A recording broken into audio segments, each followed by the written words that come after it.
Hey, how's it going? John from Branson Cerakote Laser here. Got a pretty quick project today. It's 4 colors, but it's a fairly small object.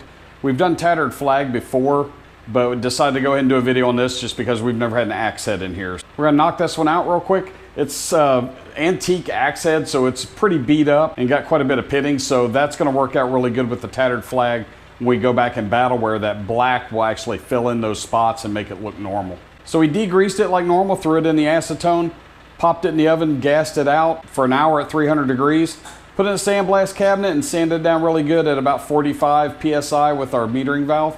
Blew it off and now it's ready to go. So our base coat's gonna be white. We'll tack that out in the oven for about 10 minutes because of how heavy it is. Bring it out, let it cool. We'll throw all of our stars and stripes on, and then we'll turn around and spray the blue and the red separately, putting it in the oven, tacking it out and getting it out, spray the next color. And then once those two are tacked out, we'll bring it out, let it cool, peel all the stencils off, and then go back with that black and do the acetone battle wear. And as always, we'll have some pictures at the end. So don't forget to like, subscribe, comment, and share. Check us out at BransonCerakote.com for all your stencil, laser, and Cerakote needs. And also check us out at Patreon. And as always, have a great day.